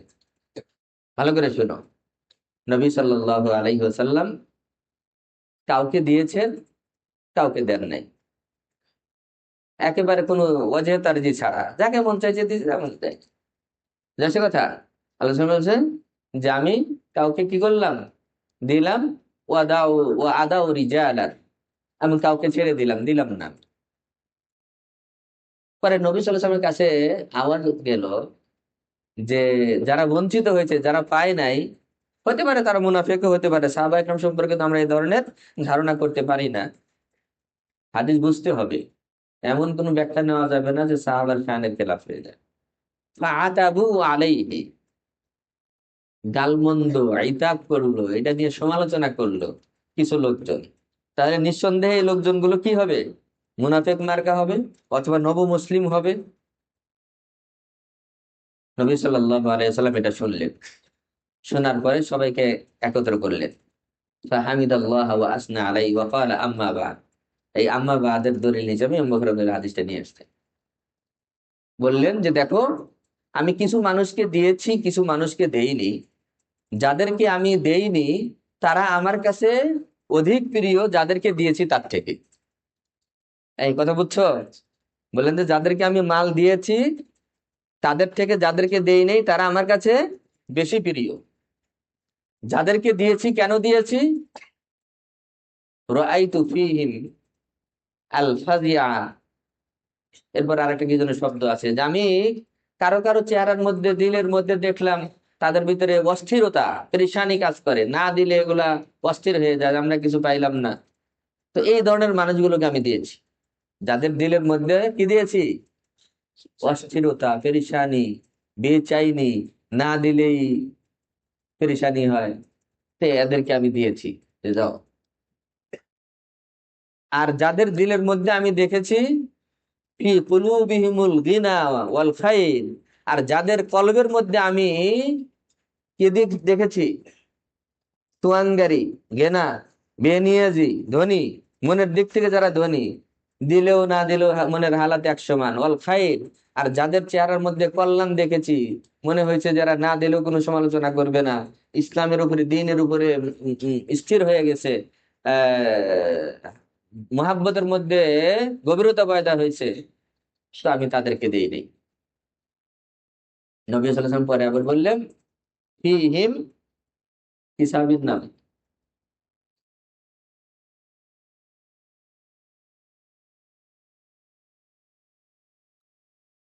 আমর ইবনে তাগলিব। ফিহিম আমর ইবনে তাগলিব। নবী সাল্লাল্লাহু আলাইহি ওয়াসাল্লাম বললেন আমর ইবনে তাগলিব তাদের মধ্যে। আমর ইবনে তাগলিব তাদের মধ্যেই, মানে যাদেরকে দেই নেই। কেন দেই নেই? তাদের দিলের মধ্যে বেনিয়াজ দেখছি, মানে নাই, কিন্তু দিলের মধ্যে চাহিদাও নাই, বেনিয়াজ তাদের দিল, দিলেও না দিলেও এক সমান। আমর ইবনে তাগলিব বলেন ফাওয়াল্লাহি, আমি আল্লাহর কসম করে বলছি, নবীর জবান থেকে এই হাদিয়া, এই কথা শোনার পরে আমার কাছে যেন মনে হয়েছে আরবের লাল উট, ঘোড়া, এগুলা থেকেও আমার কাছে নবীর এই কালেমা সবচেয়ে বেশি প্রিয়। যে আমি যাদেরকে দিলের মধ্যে দেখছি তুয়াঙ্গারি, বেনিয়াজি, তাদের মধ্যে কল্যাণ আছে, তাদেরকে আমি দেই নেই। আর তাদের দিলের মধ্যে অস্থির প্রকৃতির, অর্থের জন্য কি করে, দৌড়াদৌড়ি করে, ওদেরকে দিয়ে, ওদেরকে আমি দিয়েছি। আর আল্লাহ নবী বলছেন ফিহিম আমর ইবনে তাগলিব, আমর ইবনে তাগলিব তাদের মধ্যে। এইটা শোনার পরে আমার কাছে যেন মনে হয়েছে যে আমি আরবের লাল উট, ঘোড়া আমি পেয়ে গেলাম। বুঝতে পারছো কথা? তো মনের দিক থেকে ধনী হও, এলমে লাদুনি, আসমানি এলেম, কোরআনি এলেম, হাফেজ, আলেম, এইটা হওয়ার পরে যদি দিলের মধ্যে তৃপ্তি না আসে, যথেষ্ট মনে না করো, এটা যদি নিজের জীবনের লস মনে করো, তাহলে খাসিরাত দুনিয়া ওয়াল আখিরা, যালিকা হুয়াল খুসরানুল মুবিন। তাহলে তোমার দুনিয়াও শেষ, আখিরাতেও শেষ। দুনিয়া শেষ, এই যে মানে 7 বছর বয়স থেকে নিয়ে কত কষ্ট করলা, এই কষ্ট তো একবারে বেকার হয়ে গেল তোমার, কারণ এটার উপরে তোমার সন্তুষ্ট না। আখেরাতও বরবাদ, আখেরাতে কোনো যাজা পাবা না, প্রতিদান পাবা না। বুঝা যাচ্ছে কথা? মিসালি সাগের, এই কিতাবটা অনেক সুন্দর। এই কিতাবের মধ্যে এক জায়গায় আছে আল ইলমু ফিল বুদি ওয়াল জুই। এলেম তো হলো আসলে ক্ষুধার মধ্যে আর দূরত্বের মধ্যে। এলেম আসলে কিসের মধ্যে? ক্ষুধার মধ্যে আর দূরত্বের মধ্যে এলেম। দূরত্ব বলতে কি? সফর। এলেমের জন্য অনেক মুশাক্কাত সফর করতে হবে। সেই ময়মনসিংহ থেকে আসছো, সেই বরিশাল থেকে আসছো, বাবা মাকে ছাড়ছো, ঘরের পাশে পড়াশোনা হয় না। এলেমের জন্য তাকলিফ উঠাতে হয়, সফর করতে হয়, কিলো কিলো মাইল কে মাইল সফর।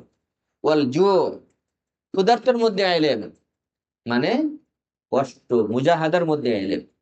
বেশি পেট ভরে খাইবা, তোমার ঘুম বেশি আসবে।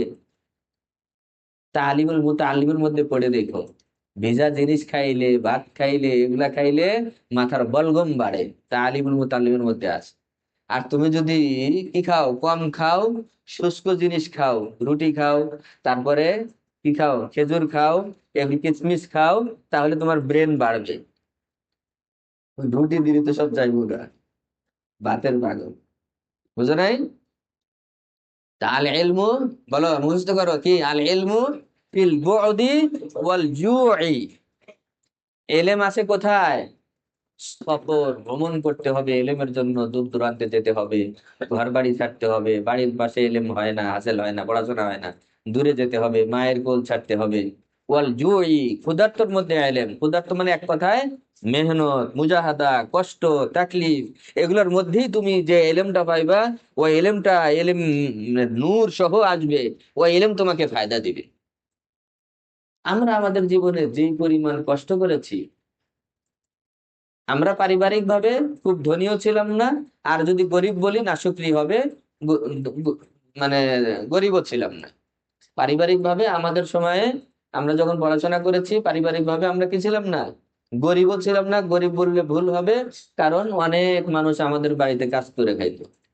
আবার যদি ধনী বলি, সেটাও ঠিক হবে না, আমাদের থেকে অনেক ধনী মানুষও ছিল। কিন্তু আমার বাবা ছিলেন খুব, এখনো তো আছেন, আলহামদুলিল্লাহ, আল্লাহ তাআলা হায়াতকে দারাজ করে দেন। আমার বাবা খুব কড়া মানুষ ছিলেন, হিসাব হিসাব করে টাকা দিতে, যা দরকার তার থেকে আর একটু কমায় দিতে। বুঝাচ্ছে কথা? ফজর নামাজ না পড়লে সকালবেলায় ভাত খাইবা বাড়িতে অসম্ভব ছিল। মানে ঘরের পরিবেশ মাদ্রাসার পরিবেশ থেকে বেশি করা ছিল, যে কারণে আমি কোনো ছুটিতেই বাড়িতে থাকতাম না। ছুটির মধ্যে মাদ্রাসায় ফজর নামাজ কাজা হলে কোনো সমস্যাই হতো না। বুঝলেন এই কথা? হুজুরও থাকতো না, কথায় কথায় বলতেছি। হুজুর ছুটির ভিতরে নামাজ এক ওয়াক্ত না পড়লেও কোনো সমস্যা হতো না। ফজরের নামাজ যারা ছুটিতে মাদ্রাসায় থাকতো, আমাদের ওই সময়ের কথা বলতেছি, গ্রামের মাদ্রাসা, কে কি ধরে, কতজন ফজর নামাজ পড়তো না, ঘুম থেকে উঠতো 8টার সময়। কিন্তু বাড়িতে আসলে বাবা, আজরাইলের মতো অবস্থা। বাবা মা দুইজনই এক সময়।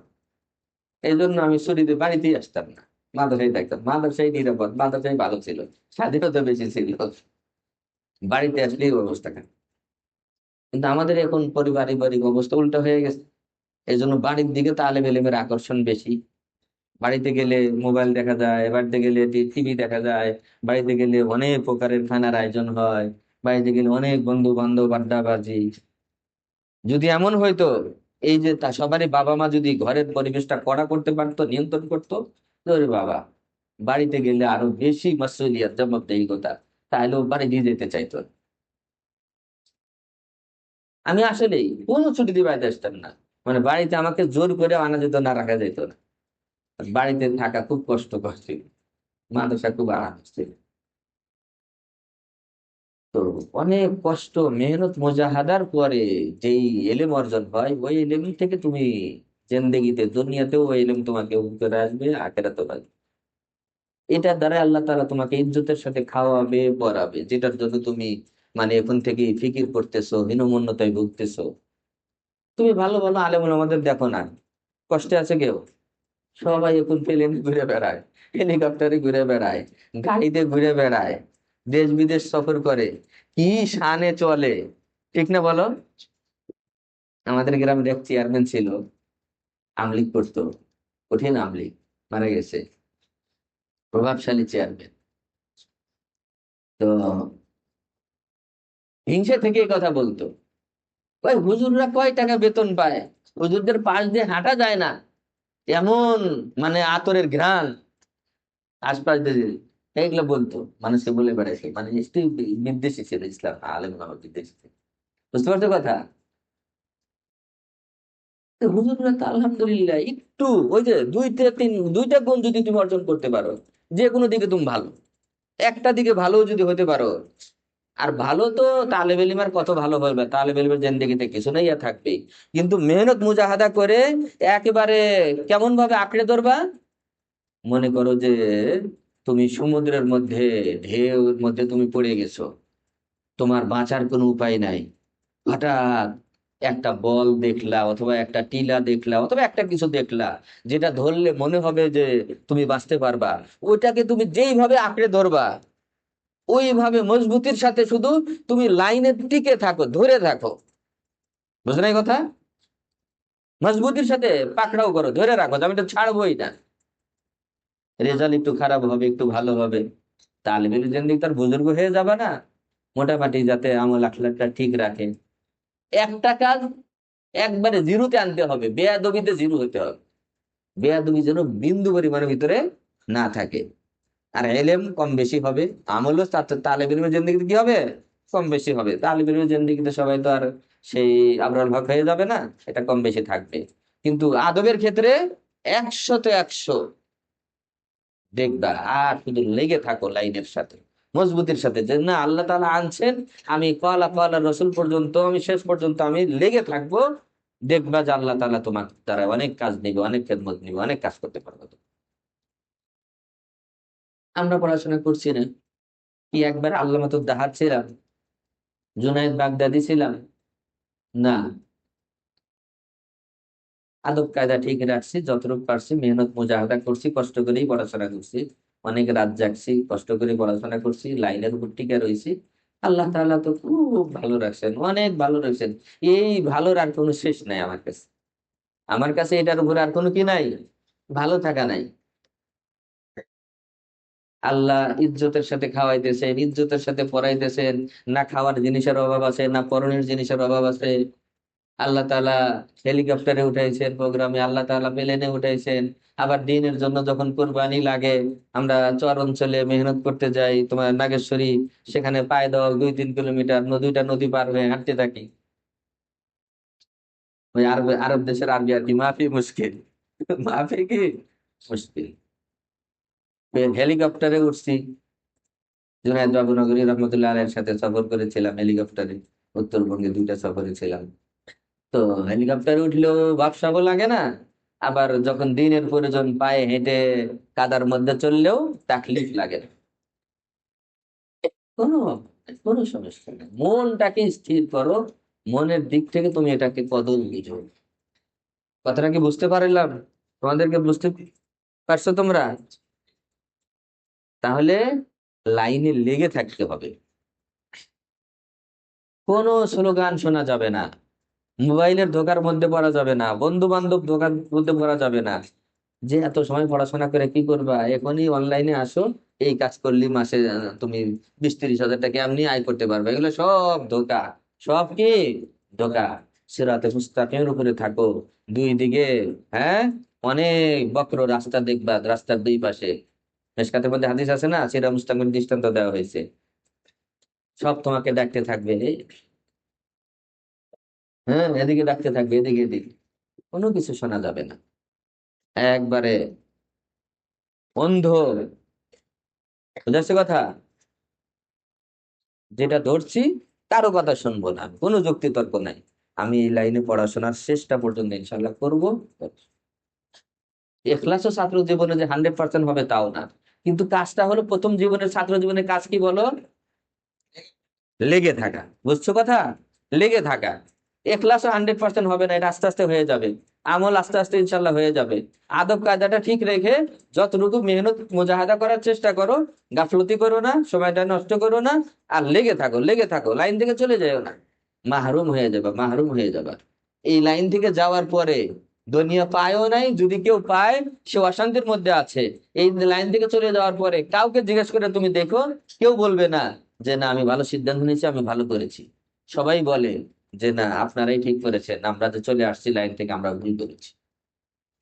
কিন্তু এটা এমন এক সময় গিয়ে বুঝবা যে যখন আর বুঝে কোনো কাজ হবে না। আল্লাহ রাব্বুল আলামিন কোরআনুল কারীমের মধ্যে সার্টিফিকেট দিয়েছেন, ইন্নামা ইয়াখশাল্লাহা মিন ইবাদিহি আল উলামা। এর থেকে বড় সনদ আর কি? আল্লাহ বলে যে আমার বান্দাদের মধ্যে যারা আলেম তারাই আমাকে সবচেয়ে বেশি ভয় পায়।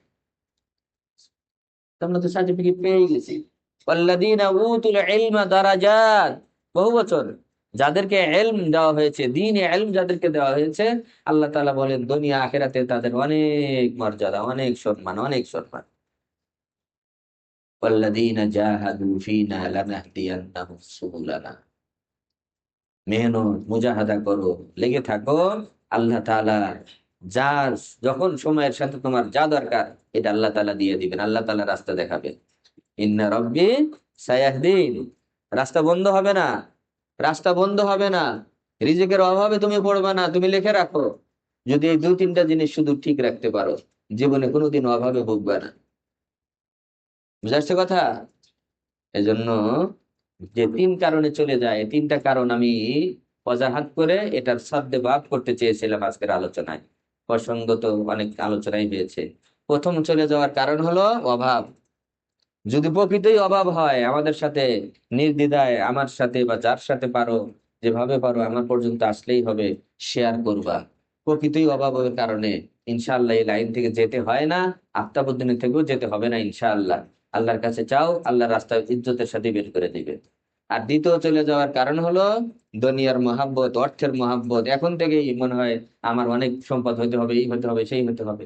আসলে ওয়াকুল্লু শাইইন ইনদাহু বিমিকদার, ওয়াকুল্লু শাইইন ইনদাহু বিমিকদার। একটা পরিমাণ আছে, সময় আছে। প্রত্যেক ওই সময়ের সাথে যখন তোমার যেটা প্রয়োজন এটা তোমার হয়ে যাবে। আমার এক সময় প্রয়োজন কম ছিল, 3,000 টাকা বেতনে আমি কমি মাসে শিক্ষকতা শুরু করছি। কয় হাজার টাকা বেতন? 3,000 টাকা বেতনে। আমার ওই সময় এটাই প্রয়োজন ছিল, ওই পরিমাণই দিয়ে খরচ দিয়ে হয়ে যেত। আল্লাহ তাআলা তখন আমাকে ওই পরিমাণই দিয়েছে। আমার এখন মাসে ব্যয় হয় 70-80 হাজার টাকা। আল্লাহ রাব্বুল আলামিন 70-80 হাজার টাকা বেশি দিয়ে দেন। এই কয় হুজুর তো সব কয়ে দিল, বললাম তাও তোমাদের জন্য। আমার এর থেকে বেশি খরচ, যা খরচ আল্লাহ তাআলা তার থেকে বেশি দিয়ে দেন। ওই সময়ের সাথে তোমার সব হয়ে যাবে। সময়ের সাথে আল্লাহ তাআলা তোমাকে সব দিয়ে দিবেন।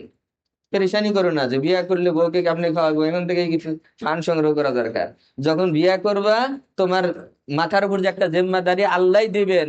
হ্যাঁ, তোমার ঘরে যে একজন মহিলা আসবে, আল্লাহ তাআলা তার রিজিক পাঠাবে। আবার দেখবা কয়েকদিন পরে তোমার সন্তান হবে, সন্তানের জন্য খরচ বাড়বে। দেখবা যে আল্লাহ তাআলা কোথাও থেকে তোমার আর একটা খেতাবতের ব্যবস্থা করে দিয়েছেন। এটা পরীক্ষিত আমাদের জীবনে, যে বিবাহের আগে সম্পদে বরকত ছিল না, বিবাহের পরে আল্লাহ তাআলা বরকত দিয়েছেন। সন্তান হয়েছে, আরো বরকত আসছে। অনেকেরই কারগুজারিতে আমি পেয়েছি যে সন্তান হয়েছে, কয়েকদিন পরে তার হয়তো মাদ্রাসা থেকে বেতন বেড়ে গেছে, না হয় একটা বাইরে আর একটা খেতাবতের ব্যবস্থা হয়েছে, না হয় কোনো দিক থেকে একটা ব্যবস্থা আল্লাহ করে দিয়েছেন।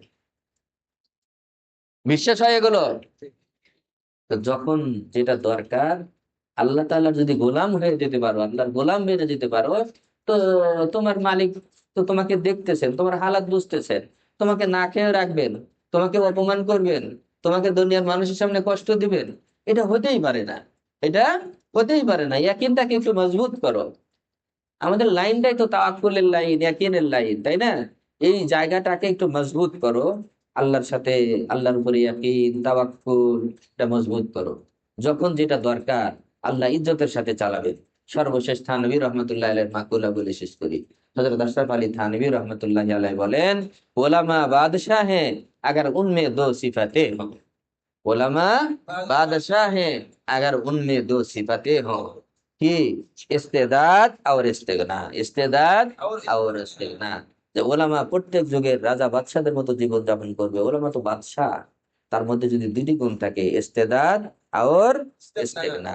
ইস্তেদাদ যোগ্যতা, একটু যোগ্যতা অর্জন করো, অযোগ্যরা অবহেলিত হয়। আর দ্বিতীয় হলো ইস্তেগনা, বেনিয়াজি, দুনিয়ার মানুষের মুখাপেক্ষি হয় না। এই বিদেশে গিয়ে চাকরি করে খেতে হবে, নৌকরি করে খেতে হবে, এই ঘর মানুষের রাস্তা ঝাড়ু দিয়ে খেতে চলতে হবে, এইটা মনে করো না। আমি আল্লাহর গোলামি করব, আল্লাহ আমাকে খাওয়াবো। থানভী রহমতুল্লাহ আলাইহির কথার সাথে আমি আর একটা কথা শুধু যোগ করে দিই, যে ওলামা বাদশাহ হে আগার উনমে দো সিফাতে হো, ইস্তেদাদ আর ইস্তেগনা। আর এর সাথে আরেকটা হলো কি? আদব ও এহতেরাম। কি? আদব ও এহতেরাম, ইয়াকুন ও তাওয়াক্কুল। এই দুই তিনটা জিনিস যদি তোমার অর্জন হয়, আদব কায়দা, আল্লাহর উপর ইয়াকিন বিশ্বাস, এগুলা যদি তোমার মজবুত হয়, তাহলে তোমার সব মাসলার হল হয়ে যাবে। ইখলাসের সাথে পড়াশোনা করো। আমি হাদিসটি পড়ছি, হাদিসের সাথে সম্পর্ক তৈরি করে দিলাম যে মান সালাকা ইলমান। হুম, কি হাদিস পড়ছিলাম? সাহালাল্লাহু বিহি তারিকান ইলাল জান্নাহ। অনেক হাদিসের মধ্যে আবার একটু শর্ত দেওয়া আছে, মিম্মা ইউতাগা বিহি ওয়াজহুল্লাহ, এরকম শর্ত আছে অনেক রেওয়ায়েতের মধ্যে। যে ব্যক্তি এলেম অন্বেষণের রাস্তা অবলম্বন করবে এবং ইখলাসের সাথে এলেম অর্জন করবে, আল্লাহ তাআলা তার জন্য জান্নাতের রাস্তা সহজ করে দিবে। আমরা তো জান্নাতের রাস্তায় আছি, আল্লাহর পথে আছি, আল্লাহর এলেম অর্জন করছি, আসমানি এলেম। এটার থেকে দামি আর কোনো জিনিস পৃথিবীতে আছে? নাই। এটা মন থেকে সব বের করে দাও। ডাক্তার, ইঞ্জিনিয়ার, এগুলার কোনো দাম নাই, সবচেয়ে বড় দামই তুমি। আর অর্থ নিয়ে, ভবিষ্যৎ নিয়ে পেরেশান হইও না। আল্লাহ তাআলা রিজিকের জিম্মাদার। যখন তোমার যা দরকার, আল্লাহ রাব্বুল আলামিন ইজ্জতের সাথে সেটা দিয়ে দিবে। আলহামদুলিল্লাহ, আলহামদুলিল্লাহ। আল্লাহ তাআলা যখন কোনো মানুষ, আমরা তো পারি না আল্লাহর গোলামি করতে, কিছুই পারি না, কিঞ্চিত না। ভান ধরি, তুমি আল্লাহর গোলাম হয়ে যাও, সারা দুনিয়াকে আল্লাহ তাআলা তোমার খেদমতের মধ্যে লাগাই দিবে। আমি যদি এখন ইশারা ইঙ্গিতে মুখের আলহামদুলিল্লাহ একটু মুখ দিয়ে বের করি যে আমার একটু মালয়েশিয়া সফর করার ইচ্ছা, আলহামদুলিল্লাহ মালয়েশিয়া সফর করানোর লোক আমার তৈরি হয়ে যাবে। কিন্তু আমার হাতে সময় নেই। আমার সফরের অনেক ইচ্ছা আছে, ভ্রমণের উম, ইচ্ছা আছে, আল্লাহর আজাইব বা কুদরাত দেখা, কিন্তু হাতে কি নাই? সময় নেই। তোমাদের হিম্মত আফজাইয়ের জন্য এগুলো বলতেছি। সারা দুনিয়া তোমার খেদমতের জন্য পাগল হয়ে থাকবে যে হুজুর কখন একটু আমরা যেতে মন চায়, আপনার যখন সুযোগ হয়, মাদ্রাসায় থাকেন, কখন ছুটি পান না পান জানি না, এইভাবেই বলে। যদি মাদ্রাসায় থাকেন, অনেক বড় দায়িত্ব আদায় করেন, কখন যেতে পারবেন তা তো জানি না, আপনার যখন সুযোগ হয় একটু ইঙ্গিত দিয়েন যে আমার সামনে সুযোগ আছে যাওয়ার। বুঝে আছে কথা? এরকম অফার দিয়ে রাখে না, কিন্তু বলি না। কি করি না? বলি না। কিসের জন্য এত পাগল হয়েছে? কিসের জন্য এত হতাশা তোমাদের? আর হতাশা থাকবে শেষ পর্যন্ত, কে কে লেগে থাকবে বলো? ইনশাআল্লাহ। আল্লাহ তাআলা আখের পর্যন্ত আমাদের দ্বীনের উপর ইস্তেকামত রাখেন। মৃত্যু পর্যন্ত আল্লাহ তাআলা দ্বীনের খেদমতের সাথে লেগে থাকার তৌফিক দান করেন, ইখলাসের সাথে খেদমতের তৌফিক দান করেন।